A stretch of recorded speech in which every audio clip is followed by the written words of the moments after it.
sejam muito bem-vindos ao Preservar Cast, o podcast do Preservar Vida. Aqui vai ser um lugar de conversa descontraída e sincera sobre tudo o que vocês querem e precisam saber sobre congelamento de óvulos e preservação da fertilidade. Meu nome é Mariana Gonçalves, eu sou embriologista, naturalmente entusiasmada com o universo da reprodução assistida e vou estar com vocês compartilhando conhecimento de todos os nossos convidados. Desculpa a enrolação da língua. Bem, agora eu vou anunciar quem está aqui com a gente hoje para a gente conversar um pouquinho. Quem está aqui comigo hoje é meu colega especial, Dr. Jorge Vaz. Dr. Jorge é professor da UERJ, médico, obstetra e especialista em reprodução assistida, meu colega de rotina lá no Vida Centro de Fertilidade. Dr. Jorge, seja muito bem-vindo. Não, maravilha. Seu colega também, a gente toma muito café lá, e você sabe que eu falo pra caramba. Eu acho que, que você me falou, vamos conversar uns 20 minutos. Eu acho que eu não consigo falar meu nome em 20 minutos. Então, você dá aquelas cortadas aí. Não, maravilha. Assim, é sempre difícil falar da gente. Posso te falar como é que eu tô aqui na reprodução humana, né? Assim, né? É muito legal. Essa já ia ser minha primeira pergunta. Eu queria que você falasse um pouquinho. Quem é, além desse companheiro, além do Dr. Jorge Vaz, tipo, falar minha idade, essas coisas? Não precisa tanto. Como que o Dr. Jorge Vaz, na verdade, chegou e se encantou, assim como eu, no universo da reprodução assistida? Não, então você até comentou, né, que uma das minhas atividades também, né, é a docência, né? Eu sou professor lá na UERJ, mas como é importante, né, a função do professor. Eu tive, na graduação, a aula, né, uma aula de reprodução humana, e a reprodução humana, ela é apaixonante, né? Primeiro, sim, né, que a medicina, infelizmente, ela tem muito essa questão de trabalhar às vezes, com tragédias, com morte. A reprodução humana é totalmente o outro lado. É óbvio que a gente, né, nem tudo é confete, nem tudo é só felicidade, mas, em via de regra, o produto final da reprodução humana é a vida, né? Então, isso é extremamente apaixonante, né? Tem aquele quesinho de sentir um pouquinho, brincar de Deus, fazer vida, né? E, obviamente, um pouco brincando, a gente tem que saber o nosso papel, mas é nisso. E aí eu me formei e falei, eu quero fazer isso. Eu sempre soube que eu queria fazer reprodução humana. E aí eu fiz ginecologia e obstetrícia, né? A maioria das pessoas que fazem reprodução humana tem formação de ginecologia e obstetrícia. E assim que me formei, né? Eu sou um pouquinho, você me pediu para falar de mim, não vou falar a minha idade, mas eu já sou um pouquinho velho, mais de 20 anos aí no mercado. E naquela época não tinha muito onde estudar aqui no Brasil. Aí, né, conversando com professores, eu fiz prova, enfim, eu fui estudar fora do país. Eu fui para a Espanha, né, onde na época tinha o Instituto Valenciano de Fertilidade, a Universidade de Valência, que era um grande centro espanhol, onde muitas pessoas iam estudar. Eu fui para lá estudar reprodução humana e fiz toda a minha formação. Né? Não, foi legal. Lá é muito legal. Né, a Espanha é muito legal. Conheci pessoas, né? Hoje eu vejo nos congressos, enfim, pessoas que eram novas, né? Muito interessante de como formou, né, exponenciais em reprodução humana. E aí voltei para o Brasil, né? Começava, né? Acho que eu voltei em 2005, ali final de 2005 começava a Clínica Vida, logo fui chamado para trabalhar. E, né, a Clínica Vida não se chamava Vida, chamava Centro de Fertilidade, a gente ficava embaixo do Hospital Barra D'Or, depois ela foi crescendo. E eu, né, vim crescendo, né, e junto com ela, estou aí. Eu sempre falo que eu também tenho meu tijolinho, eu tenho o maior prazer, né, de ser da equipe, de ser sócio, de participar, de conhecer todos vocês. E a questão do professor, porque a reprodução humana tem muito isso. Eu fui lá fazer um mestrado, né, e a reprodução humana tem muito essa coisa de pesquisa. Você sempre tem um viés de pesquisa, porque mexe muito com os dados, a gente precisa estar toda hora. E fui fazer meu mestrado, doutorado. E acaba que na universidade a gente tenta fazer um pouco da reprodução humana e, né, na clínica também. E estou aí. Na verdade, foi paixão. Foi uma coisa bem apaixonante. Mas ela é apaixonante. Eu não acho assim, você fala, me apaixonei. Assim, cara, a reprodução humana é apaixonante, é difícil, né? Só se você tiver uma outra paixão na ginecologia ou na medicina, você se apaixona. Você não tem muito como passar na reprodução humana. Você falou uma coisa muito interessante que passou pela minha cabeça quando eu também comecei a me encantar por esse lugar, que é o lugar final, né? O objetivo final é a vida. Então, não tem como você não se encantar com isso, de dar esperança, de proporcionar essa felicidade. Óbvio que a gente tem também o lado de desafios, né? De dificuldades. Claro. Mas quando tudo dá certo, é realmente Não, êxtase, né? assim, né? Às vezes a gente, né, encontra aí pacientes e shopping, às vezes, pô, encontrei paciente já com 12, 13 anos, assim, né? Aí você vai denunciar a tua idade, né? Não, né? Doutor George, enfim, papapá, é muito legal essa questão. E como as pessoas são gratas por isso, como a gente literalmente muda a história natural de uma família, dependente de como seja a formação dela. Assim, é nítido isso. Não né? tem como a gente não ter empatia nesse lugar, né? Não, com certeza. Não... Bem, parabéns pela sua trajetória, eu sei que é incrível mesmo, é um prazer dividir aí a minha rotina com você. E o que a gente pensou para falar sobre o congelamento de óvulos hoje, trazer a sua vasta experiência para a gente falar um pouquinho das principais indicações, né, sobre esse congelamento. Então, meu grande desafio aí é eu não rir e não me divertir também com você, mas vamos fazer desse momento um pouquinho de diversão e um pouquinho de coisas técnicas, né? Eu posso contar histórias? Não, deixa eu começar perguntando, daqui a pouco você emenda nessas histórias. Vamos lá. O que de fato a gente pode... Uma coisa técnica mesmo. O que a gente pode definir por congelamento de óvulo? Então, assim, congelar... Quando a gente fala congelamento em questão médica, em questão mais ou menos é parar o tempo, né? Mariana, você é bem mais nova que eu, mas quando eu era pequeno, tinha sei lá, não sei se é uma lenda urbana, porque eu nunca procurei fazer, mas assim, cara, o Walt Disney foi congelado. Ouvi. Você já ouviu isso? Então, essa questão, assim, né, o ser humano, a gente tem filme, sei lá, Era do Gelo, né? A gente tem filme, sempre tem essa questão de a gente sabe que se congelar, você para a vida, né? E consegue voltar muito tempo depois, como se o tempo não tivesse passado. Então, a gente sabe que o congelamento, ele consegue fazer isso, né? A gente congela carnes, comida, enfim. Então, isso é uma coisa já conhecida. E, obviamente, que a gente ainda não consegue hoje congelar, né, o ser humano, mas né, acho que sempre vai estar aí no universo de vaidade do ser humano. Vai estar todo mundo pensando nele, né? Não, eu não sei, eu espero até que tenha sido que ele volte, né? Porque realmente é maravilhoso. Mas E congelar os ovos é isso, né? A gente sabe que existe um efeito muito grande na mulher entre o tempo, passar do tempo e a taxa de fertilidade, ou seja, né? Quanto mais velha a mulher, menor a sua chance de gravidez, podendo chegar a 0, dependendo da idade. E aí, quando você congela os ovos, que é o gameta, que é a célula responsável por, né? O óvulo encontra o espermatozoide, forma um embrião, que possivelmente vai dar uma gravidez.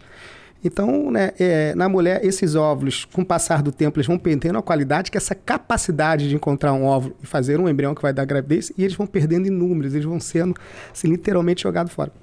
Quando eu pego eles, retiro da mulher e congelo, né, eu crio preservo, seria o termo, eu paro literalmente o tempo. E aí eu posso fazer o que a gente sempre sonhou na humanidade, eu posso voltar daqui a 20 anos, descongelar esses ovos e ele vai estar exatamente igual em termos de qualidade e quantidade como se fosse hoje. Isso é feito em vários tecidos, né? Isso é feito com sêmen há muito tempo, é feito em vários outros tecidos. Hoje a gente discute até congelar o próprio tecido ovariano, quer dizer, já se congela, a técnica está aí, né, para deixar de ser experimental, né? Enfim, a gente ainda vai muito evoluir isso. Mas é isso, congelar é parar o tempo biológico, né? Então aquela coisa que a gente não imaginar, o que a gente faz. Eventualmente, então a gente pega os ovos e joga ali no nitrogênio a menos 100 e pouco, você sabe melhor que eu. Menos 196 graus. Então, menos 196 graus, pronto. E eu sempre boto 200, mas sempre me corrijo. E é isso. Aí você para toda a função biológica. E a gente acredita que você pode parar mesmo ad eterno, né? Então, a gente acredita que os ovos podem durar aí 100 anos sem problema nenhum. Então, por exemplo, congelando, as mulheres poderiam estar deixando de perder aqueles ovos que foram congelados? Não, exatamente, porque aqueles ovos que foram congelados, além de parar o tempo, assim, se você não tivesse parado o tempo, eles provavelmente se perderiam no corpo, tá? Né, se fizesse uma conta rápida aqui, né, para você ter ideia, né, da fisiologia feminina, a mulher nasce mais ou menos, tem vários números, mas ela quando você, Mariana, estava na era fetal, na barriga da sua mãe, o seu corpo produziu 7 milhões de ovos, tá? Pode ser diferente, mas vamos dizer. Tá. E aí a primeira coisa que eu queria que nossos telespectadores estiverem entendendo registrasse, a primeira informação, é limitado. Você fez e você infelizmente não vai fazer mais, tá? Que você fala, poxa, mas 7 milhões? Eu queria ter 2, 3 filhos, tá sobrando. Mas talvez o custo-benefício do uso disso, ele não seja tão bom, tá? Por exemplo, quando você nasce aqui pra gente andar, quando você nasce, você tá com 1, 2 milhões, aí você já caiu drasticamente. 5 milhões, vamos combinar que um feto não tem como utilizar óbvio. Sim. Né? Quando você chega na puberdade, você está mais ou menos com 500 mil, tá? É óbvio, sei lá, Puberdade é a primeira menstruação ali, mais ou menos. Ninguém está dizendo que a criança é de 10, 11 anos, mas a partir dali, né, tem que engravidar, mas assim, a partir dali o corpo assim poderia utilizar, porque o óvulo foi feito para encontrar um espermatozoide, formar vida, né? E a partir dali, o seu corpo vai, cada mês, meio que separando 1000 óvulos para a reprodução, para o teu ciclo menstrual. Só que daqueles 1000 óvulos, basicamente, um vai conseguir chegar a um estágio de maturação onde possa encontrar o espermatozoide, que é a ovulação, que é o período fértil. Então, se eu tenho 500 mil óvulos, cada 1000 óvulos para um, tem mais ou menos 500 chances de gravidez. E se eu fizer o cálculo, sei lá, dos 12 aos 52 anos, eu vou ter aí 500 meses, é óbvio, né? 600 mil, né? 400 mil, é isso.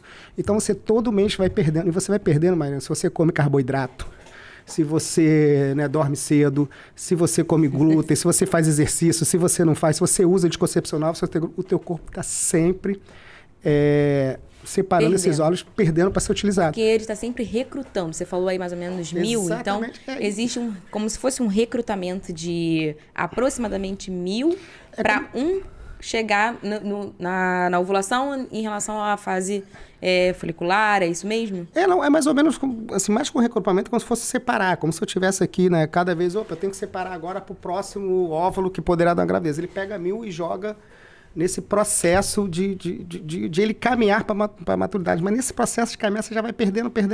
Isso acontece antes do ciclo menstrual. Quando você chega ao começo do ciclo menstrual, menstruou hoje, você tem ali 20, mais ou menos, óvulos, né, numa reserva normal. E aí, até você ovular daqui a 15 dias, 14 dias, você vai conseguir um. E aí, Mariana fala assim, então, de cada 1000, ele, né, 999 jogam fora, depende. Porque se você não engravidou, você também jogou fora esse que foi lapidado e preparado. Nossa, então, é verdade. Então, você preparou esse diamante, mas ele também foi jogado fora. Exatamente. Né? E aí, o que a gente faz congelando esse diamante, ele vai ficar lá guardadinho. Exatamente, para um dia você usar para, de fato, tentar a gravidez. Né? Tá. Bem, a nossa próxima pergunta é falando um pouco sobre o quanto esse conhecimento está sendo difundido, né? Por que está tão em alta a gente falar, usar esse termo congelamento de óvulo? Por que está tão na mídia esse conceito e esse termo de congelamento de óvulo? Qual a sua opinião sobre isso? Não, então, eu acho que tem muito do protagonismo feminino nessa história, né? A mulher está aí nitidamente, você não precisa ser nenhum, né, um sociólogo ou feminista ou qualquer coisa do gênero para você, é notório o papel que a mulher vem assumindo no mercado. No mercado e também no protagonismo de todas as outras, socialmente, né? Na representatividade de tudo, né? E aí existe uma questão biológica, como eu falei para vocês. Existe uma relação entre idade e fertilidade. E, obviamente, quando você, sei lá, decidiu... Né, se eu fosse mulher, por exemplo, né, eu casei um pouco tarde. Tá? Se decidisse, decidi estudar, fui para a Espanha, fazer mestrado, depois voltei, fui fazer doutorado, enfim, trabalhei, papapá. Você vai fazendo essa construção na carreira, ou qualquer outro projeto que você decida, botando carreira, porque, né, é o mais notório aqui, você acaba, eventualmente, deixando a questão família um pouquinho de lado. Isso é natural. O homem sempre fez muito isso, né? Só que ele... Não, né, a gente pode conversar depois, mas ele não tem, talvez, um tanto impacto como a mulher. E aí, a mulher começou a ir para o mercado de trabalho e começou... Eu tenho um problema, porque agora eu estou tentando engravidar mais tarde. Os casais estão tendo filhos mais tarde, cada vez menos filhos e mais tarde, e eu estou tendo dificuldade. E aí, paralelamente a isso, né, eu acho que são duas coisas, o congelamento, como eu falei, a gente fala de congelamento há muito tempo, né? Criopreservar um tecido não é a moda de agora. Uhum. Só que no óvulo, né, primeiro que o óvulo está dentro né, da mulher. Né? Então, a gente congela sêmen há muito tempo por uma questão biológica. Né? O acesso ao sêmen é muito fácil, o acesso ao óvulo não. E a gente sabe que, né, em 1978, a gente teve a primeira fertilização in vitro, quer dizer, quando o óvulo foi retirado do corpo de uma mulher e essa junção de óvulo e espermatozoide, ela aconteceu, não é que aconteceu a primeira vez que ela aconteceu fora de laboratório, fora do corpo humano, quer dizer, em vivo, no laboratório, e esse embrião foi devolvido para o útero e você teve uma gravidez de sucesso. Foi ali no nascimento, foi em 1978, Luiz e Brau, todo mundo conhece, 25 de julho, acho que até o dia do embriologista. Uhum. Beleza. E aí a gente falou, opa... Eu congelava a sêmen, agora eu tenho óvulo. Vamos congelar óvulo, não é coisa mais natural. Agora eu tenho, vamos congelar. E aí a gente teve um pequeno problema, por questões, talvez contar um pouco da biologia, mas o óvulo, ele não completou a divisão meiótica. É como se fosse uma célula que está ainda fazendo a sua função, seu lado de divisão, que é uma coisa importante para que ela, né, possa ser utilizada. E aí, quando você congela ela, é uma célula que tem muito citoplasma. Se eu botasse um óvulo, um espermatozoide aqui, eu ia ver uma célula extremamente grande. Talvez em formato celulóide seja a maior célula do corpo. Né? A gente tem neurônio, mas em formato celulóide. E ela tem muito citoplasma, porque, né, não sei se a gente lembra... Você lembra, assim, membrana citoplasma. No citoplasma, onde tem os organelos, onde corre todo o processo. Ela tem muita função a fazer. Não é fácil, porque o espermatozoide, o bonzão, ele chega com insumo. Né? O bonitão chega pro óvulo e fala assim, ó, tá aqui meu DNA. Toma aqui meu DNA. Agora se vira... Agora o trabalho é todo seu. Se vira e monta o ser único na natureza, tá? Eu quero um ser único, não pode repetir nada, né? E aí essa função, porque está sendo um pouco lúdica aqui, né? Não é tão simples assim, mas essa função de construção, ela fica com o óvulo, né? Isso aqui vai ser aqui, isso aqui eu vou botar aqui, isso aqui vai ser negro, vai ser branco, vai ser não sei o quê, cabelo, ele vai fazendo essas questões. E tá aí, talvez, às vezes, por causa do óvulo, como está muito dentro dele, né? O DNA, ele sofre envelhecimento, mas talvez essas funções, né, celulares, elas sofram mais com o envelhecimento, e o óvulo começa a não fazer muito isso, né? E eu me perdi, Mariana, na pergunta. Não, tudo bem. Não, sem problema nenhum. A gente Você estava me perguntando da mulher, mas enfim, o óvulo... Voltei. Voltou, pega aqui, pá, pronto. Não, mas aí é o seguinte, e aí o óvulo, quando você vai congelar ele, ele não resiste bem a um processo de congelamento e descongelamento. Que aí você quer congelar, você quer voltar daqui a 10 anos, quer descongelar ele e quer que ele tenha a mesma função, porque senão não teria sentido. Isso é o propósito. E quando a gente começava a fazer isso com óvulo, né, ele não funcionava tão bem. Sei lá, se eu tivesse congelado 10 ovos, eu descongelava todos, e se um funcionasse, né, conseguisse... Era muito difícil, essa sobrevivência dos óvulos, né? Então a gente, né, não tinha muito como utilizar. Quer dizer, é difícil tirar os óvulos, o congelamento não resultava muito bem, mas aí no meio do caminho as técnicas foram melhorando, né? Enfim, a gente tinha... Também não vou ficar aqui falando... Os embriologistas foram ali, não, né, experimentando. Verdade, você tem toda a razão. Os embriologistas, aí sim, né, obviamente mudaram essa técnica e até posso falar que antigamente era um congelamento lento, agora passou o seu congelamento rápido, chama de vitrificação, enfim. Ele resolveu esse problema. A gente tinha problema de criação de cristais de gelo, tinha uma série de problemas. Mas o fato é o seguinte, a técnica de congelamento, ela evoluiu e eu passei a ter, por exemplo, um resultado muito bom de congelamento e descongelamento. Então, mais ou menos ali, 2012, 2013, não vou te lembrar, 2014. É muito recente, né? Foi quando a técnica foi considerada não mais experimental. A gente aqui no Vida já faz essa técnica nova, acho que desde 2005, 2006, sim. Enfim, mas aí a técnica foi todo mundo fazendo. Todo mundo foi tendo bons resultados. Falou assim, aprimorando mesmo, né? E a gente falou, agora a gente consegue congelar óvulos. E aí... Agora eu posso garantir aquilo que era meu propósito para as pacientes. Exatamente. E aí a gente tem, né, esse confronto entre o social, que já tinha essa demanda, e a ciência, né, caminhando com essa demanda. E aí foi indo. E é engraçado, né, porque outro dia eu estava vendo os dados lá da clínica, a gente tinha... Quando começou o congelamento de óvulo lá, quando começou a ser divulgado, né, toda a clínica congelar, garantir resultados, você poder oferecer um produto, né, com uma certa satisfação, né, do que você está oferecendo para a paciente, você tinha, né, uma média que se aproximava aos 40. Né, porque assim, cara, vamos congelar, né? E cada vez mais está descendo, quer dizer, a gente está evoluindo na questão de nós orientar os pacientes, a questão também, né, das pessoas serem mais atores, cada vez mais as pessoas são mais atores da vida dela, graças a Deus. Poder tomar decisões, né, dar ferramentas. Exatamente. Acho que entra num lugar da ciência poder proporcionar ao paciente tomar decisões, dar possibilidades seguras daquilo. Óbvio que a gente não tem na reprodução assistida 100% de nada, né? Muito pelo contrário, a gente tem, a todo momento é informado isso para a paciente. A garantia, não existe uma garantia, existe sim o máximo que a gente pode oferecer, determinando aquelas técnicas. E o congelamento é um pouco disso. Isso. O que eu ia trazer sobre a pergunta, queria ver se você concordava comigo. A gente perguntei para você sobre o porquê que está tão difundido isso. Por que a gente está falando tanto sobre congelamento de óvulo? E aí você trouxe essa questão do papel da mulher na sociedade, né?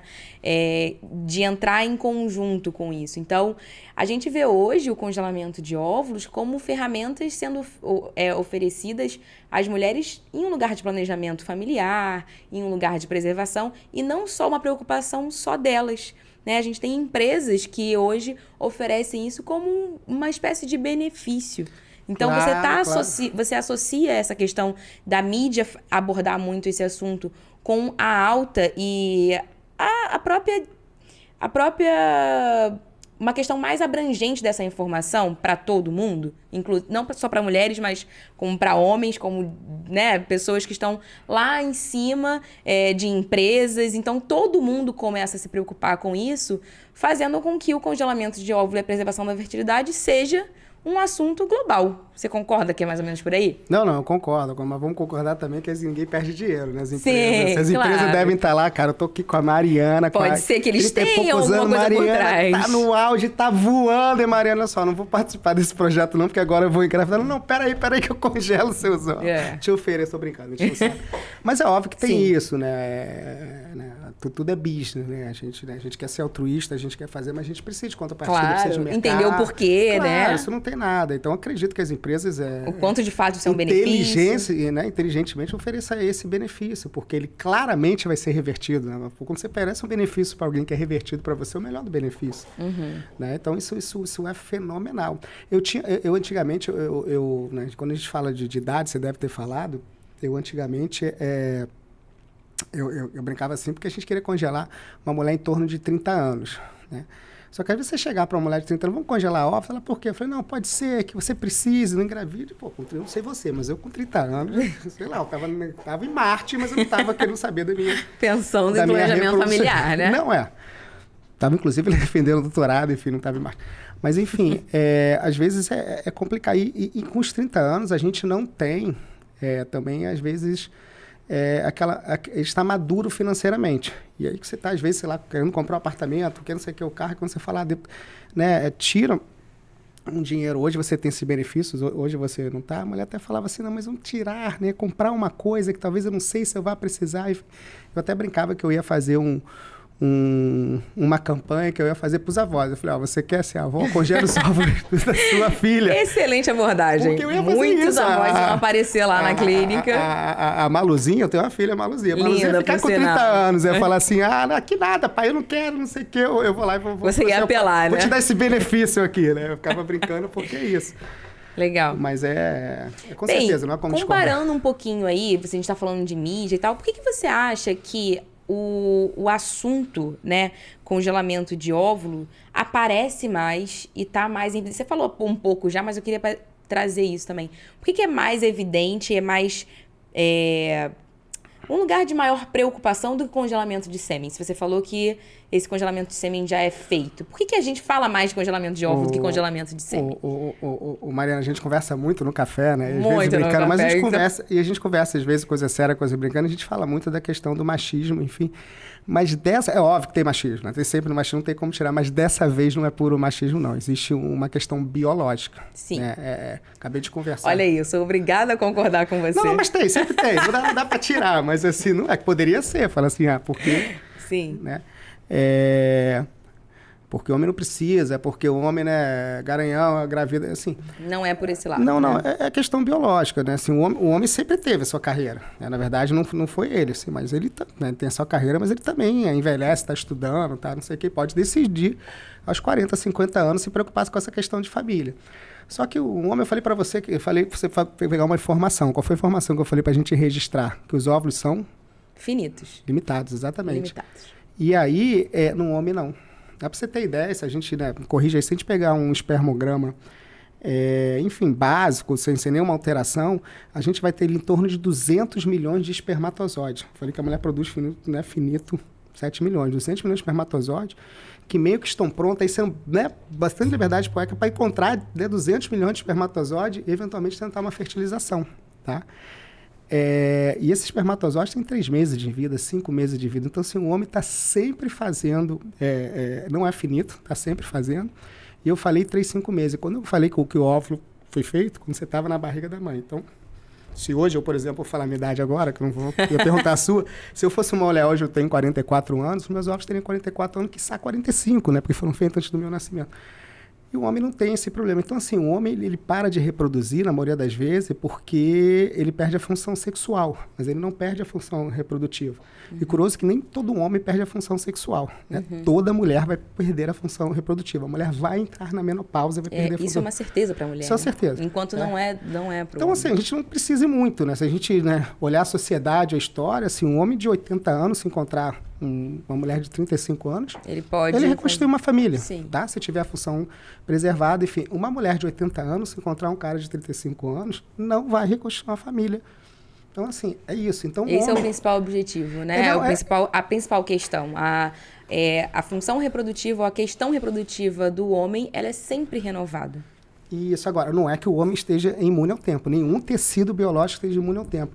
Mas quando a gente compara a mulher e o homem, é quase irrisório. Então, a complexidade desse universo feminino em relação à questão reprodutiva... Com a idade do tempo. Com a idade, são preocupações muito diferentes. Sim, né? Mas tem. A gente teve, né, recentemente aí, né, um ator, né, hollywoodiano, enfim, com 70 e poucos anos, que teve filho, a gente, né, começou a conversar isso de novo. Existe, né? Também ele não é... Essa Coca-Cola toda está voando até os 80. Mas comparado à mulher irrisória, provavelmente ele não vai sofrer esse efeito do tempo da carreira na reprodução como a mulher sofre, né? Então, esse é o principal motivo, né? A gente tem mais a se preocupar com essa questão feminina, já que não é que não tenhamos preocupações com o universo reprodutivo masculino, mas pode ser que seja uma coisa de mais fácil resolução no sentido de criopreservação, no sentido de preservação dessa função reprodutiva. Sim, por aí? Sim, é de fácil fazer e de menos necessário. Quanto à mulher, existe uma complexidade. Não vou falar que é difícil, porque não é difícil. Existe uma complexidade maior e muito necessário, né? Totalmente necessário. A não sei que ela tenha a prole anterior. Então, não é machismo, né? Infelizmente, como o jogo foi posto ali. O homem não vai sentir esse impacto, como o homem não vai... O impacto é muito diferente, isso, né? Isso. Como o homem também não vai engravidar, não vai parir, a gente precisa proteger, né? Tanto a mulher como na gravidez, como também nessa questão do impacto da fertilidade. Por isso que eu acho que os benefícios têm que vir com certeza, né? Sejam sociais ou de outro. A gente tem que mexer um pouco nisso. Porque, assim, não é uma questão de uma questão de homem ou mulher, é uma questão de espécie perpetuar, né? Claro. Então, assim, salvo, eu provavelmente hoje não consigo ter filho sem um óvulo, né? E uma mulher não consegue ter filho sem espermatozoide. Então, vamos ver o que a ciência tem ainda para oferecer e o que está por vir. Mas hoje, esse é o nosso cenário, né? Claro. É o que a gente tem que realmente se preocupar com os diamantes aí que a gente deixa guardadinhos por um motivo muito específico, né? Muito claro aí. Bem, pra gente fechar, eu quero entender qual é a sua opinião como médico de o seguinte: para quem, então, a gente pode, você como médico, para quem está indicado o congelamento de óvulos? Eu acho que o primeiro para quem quer ser mãe, né? Isso é o principal, porque existe muita pressão. Vou te contar a minha última história, que eu sei que você está olhando ali pro tempo. Mas tá tudo bem. Eu tenho uma paciente... Sabe que eu adoro suas histórias, então? Não, mas eu acho assim, como é curioso, assim, né? Eu tenho uma paciente que é até familiar, tá? E por ser familiar, né, muito querida, ela tá com, sei lá, 37. Congela óvulos, não sei o quê. Pô, já hoje na clínica, você vai lá, não vai papapá, né? Tão fácil, só ir lá, não quero. Não, enfim, tanto perturbar o juízo da menina que ela decidiu, né, contra toda a sua vontade, comparecer. Aí compareceu a consulta, a gente está lá explicando isso. Optou por congelar os óvulos, isso, então. Estou aqui com ela na consulta. Tá bom, eu sou ela. Estou praticamente explicando essas coisas. O congelamento é para isso, a técnica é isso, é para cá, babá. Né? Ela fazendo aquela cara de cumprindo... Né? Um protocolo. Exatamente. Estou aqui só cumprindo o que me mandaram. E no meio da hora que ela está escutando, né, a gente fala de idade, está falando essas coisas, né, de 40, 35, de 40, 42, vai falando das idades, né, das chances de resultado, e ela fala, não vou me lembrar na época, né, agora tem até recentemente a Viana Araújo que falou, mas tinha alguém que engravidou também aos 40 e poucos anos, porque isso faz talvez uns 8 anos, 10 anos assim. Aí ela falou para mim assim, mas você está falando que eu posso ficar infértil ali, né? Posso ter dificuldade depois dos 40, 42, mas fulano teve 47 anos e, né, sei lá, 10 anos atrás e engravidou. Né? Como é que é isso? Eu falei, não, mas... Como que você saiu dessa? Ela provavelmente, na época não foi divulgado, mas anos 48, enfim, no caso da Viviane, ela divulgou, né? A gente falou assim, assim, pode até acontecer, mas provavelmente, né, elas e outras artistas, que assim, elas estão usando óvulos doados. O que é isso? Vamos lá.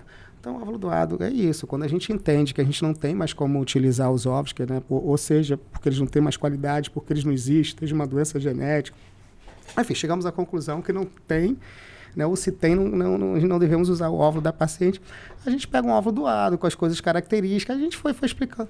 Ah, ela é? Então, se um dia eu me arrepender, né, que vocês estão perturbando o meu juízo, se eu chegar aqui aos 45, 46 anos, eu posso simplesmente recorrer a um óvulo doado? Falei, pode. Aí ela falou, então, obrigado, eu não quero congelar, não. Levantou e foi embora.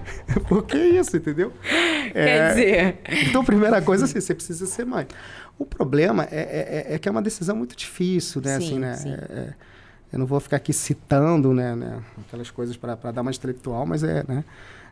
Ninguém é diferente de ninguém, mesmo como você mesmo em tempos diferentes, né? Isso é uma coisa clara. Então, você consegue, né? Você não muda a essência, mas você consegue pensar coisas diferentes, mudar opiniões, porque você está reagindo no meio ao tempo todo, né? Então, às vezes, né, por mais que botaram-se pressão, né, nessa minha familiar, assim, não dá para garantir, né? Você fala com 35 anos, sei lá, tá com a cabeça outra, daqui a pouco, sei lá, vê todos os seus amigos engravidando, ou começa a olhar, ou nasce um sobrinho, né? A vida vai indo, isso pode ser despertado em você. Então, assim, ao mesmo tempo, é complicado você ter essa certeza toda, mas tem pessoas que têm. Então, a primeira coisa é você ter, né? E a segunda... Legal isso que você falou. Não partir do pressuposto que essa mulher quer, né? Não. Mas dar a possibilidade se ela quiser. Não é isso, mas ao mesmo tempo é difícil que você fala assim, tem certeza? Você perturba, não quero. Foi o que fizeram com a coitada da menina, tem certeza? Até que ela foi lá, provavelmente que ela sabia que ia ter acesso a mim, enfim. A segunda é o tempo, acho que a gente está falando aqui, então a idade e fertilidade é uma coisa muito clara. Então você tem, né, aqueles pontos de idade, a gente acredita que tem que se congelar mais perto dos 30, né? Então se eu pudesse estar ali 28, 29, 30 seria o ideal. Só que geralmente a mulher começa a dar aquele primeiro estalo aos 35 e fala assim, cara, estou com 35 anos, talvez eu tenha que começar a ver como é que é esse esquema. Então beleza, né, com 35, mas é importante que a gente pode congelar em qualquer idade, desde que a gente entenda que existe possibilidade de tratamento, mas... né? De preferência antes de 35, mais perto dos 30. Ah, mas eu tenho 38, congela. Eu tenho 42, congela.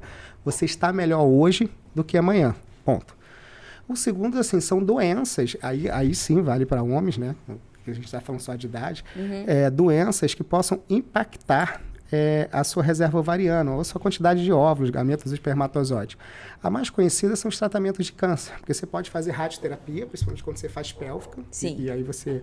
né, que é o baixo abdômen ali, que você vai né, usar... Comprometer aquilo ali. Isso aí tudo foi, assim, é muito importante e a gente botou até um episódio para falar exatamente sobre isso, para a gente direcionar para os pacientes, porque é uma informação faltante e muito importante, né? O congelamento oncológico, você diz. Então, o oncológico, tanto para radioterapia e quando você faz quimioterapia, que como eu falei para você que o óvulo, ele está ainda em processo, não terminou o seu ciclo biológico, assim, isso é o comum de células que respondem à quimioterapia. Elas estão então, um turnover muito grande. Né? Então, a quimioterapia ela costuma ser muito tóxica para o ovário. Então, assim, da grande maioria, o oncológico é uma coisa muito falada. Outra, quando você vai fazer cirurgias, às vezes até pode parecer um contrassenso, mas, por exemplo, de esterilização. Tá? Cada vez mais homens que vão fazer vasectomia, eles congelam. Você fala, pô, já que está em dúvida, não congela, usa camisinha, né, faz outro tipo. Mas é uma coisa que fazem muito. E também você poderia fazer como mulher, só que mulher, assim, ligar uma mulher é uma coisa mais complexa, mas poderia, não seria um absurdo a mulher assim, eu vou ligar e vou congelar. É muito mais complicado, né, Jorge? Sim, mas poderia, assim, na verdade a gente tem que simplificar, né? A gente tem mania de juízo de valor. Fala assim, mas se você vai ligar, vai congelar, então não liga. Não, cara, liga e congela, tá bom, tá ótimo. Vamos dar o benefício da dúvida lá na frente, né? Se você entendeu se você entendeu que isso é o que satisfaz, tá ótimo, tá? Então o homem é mais fácil, tem muito homem fazendo isso. E a terceira, assim, cirurgias, né, independente de ser câncer, por exemplo, na mulher a gente tem endometriose, né, quando a gente vai mexer no ovário, cisto de ovários, né, alguns tumores benignos ovarianos são muito comuns, a mulher é muito comum, a mulher com cisto, ouvir falar de cisto ovariano, está ali naquele universo feminino. Tem um comprometimento ovariano. E eventualmente você vai fazer uma cirurgia, aquela cirurgia pode destruir, retirar um ovário, enfim, então se você tem uma cirurgia que possa comprometer, vale a pena congelar. E aí, no caso da endometriose, ela é bem curiosa, porque a gente tem o tempo que passa, né, o tempo é progressivo, e a endometriose também é uma doença progressiva que costuma diminuir sua fertilidade. Então, nas mulheres com endometriose, talvez a gente tenha, mesmo que ela não tenha indicação cirúrgica, a gente tem que talvez antecipar essa régua, assim, forçar ela a congelar Ou conversar com ela, né? Forçar, óbvio que Pelo não. menos instruir, dar essa possibilidade, Talvez de maneira né? mais. Ela está sobre um risco de uma diminuição de fertilidade muito mais precoce que talvez outras E pacientes. progressiva, né? Então, mais ou menos isso. A gente tem o tempo, questão da mulher com a chamada prevenção social. E é muito engraçado, Mariana, porque assim, você chega lá, Mariana, entrou no consultório, tudo bem, Mariana, tudo, você conversa, não, eu estou pensando questão de congelamento de ovos. Então, quando ela faz isso, né, se você vê uma anamnese, quando você faz uma anamnese, a gente tem que abrir, tem que escrever a história da paciente. Quando tem doença, sei lá, é oncológico. Então, o paciente refere que palpou um nódulo e tá, biopsiou, viu que é um câncer, né, de mama, tipo tal, vai fazer aquilo. Você vai contando a história para chegar. Quando é social, você não existe uma doença mesmo, não precisa de uma história, né? E aí, curioso, né, que a gente bota lá preservação social. Acabou a história, né? Só que você vê como o mundo é muita machista, a mulher sente. E ela, a grande maioria das vezes, ela me justifica. O porquê que ela está... Não, cheguei aqui porque eu tava, mas tá diminuindo, a mulher tá empoderando. Claramente, mas antigamente assim. Que bom ouvir isso. Porque eu namorei, eu casei, né, até os 33, aí separei, tô agora. Você sempre tem uma questão ali de culpa que é idiota. E eu fico com aquela cara, não mexo no computador, fico com aquela cara, não, tá tentando o que você tá fazendo, tentando me cortar para acabar, porque eu quero passar pro próximo item, porque aquilo não faz a menor diferença, é social, ponto. Ela não precisa justificar. Não, ela tá pode doida, simplesmente estar assim, satisfeita com essa decisão. Ela quer, né? assim, eu quero postergar. A liberdade de poder escolher. É isso. Deveria ser suficiente. Espero que mais pra frente, como você falou, né? Ela só seja cada vez mais assim, frequente ela falar, pronto, tomei essa decisão. Sem ter que justificar para ela mesmo ou para a sociedade. Exatamente. Que bom, adorei conversar com você. É sempre um prazer, seja num cafezinho ou num podcast. Você é maravilhosa. Muito obrigada, doutor Jorge. Maravilha, foi um prazer. Bem, então assim a gente encerra esse episódio, que foi muito legal, muito prazeroso para mim, sobre as principais indicações do congelamento de óvulo com o Dr. Jorge Vaz. Bem, se esse conteúdo for interessante, não só para você, mas como alguém que você conheça, curte, compartilha, comenta, divulga, para que essa informação chegue a muitas mulheres e muitas pessoas interessadas nesse tema. Todos os nossos conteúdos vão estar nas nossas plataformas, desculpa aí a língua enrolada às vezes, nas nossas plataformas, Instagram, YouTube, e no Instagram, @preservarvida. Então ficamos assim por hoje, até o próximo episódio. Tchau, tchau! Tchau, tchau, gente!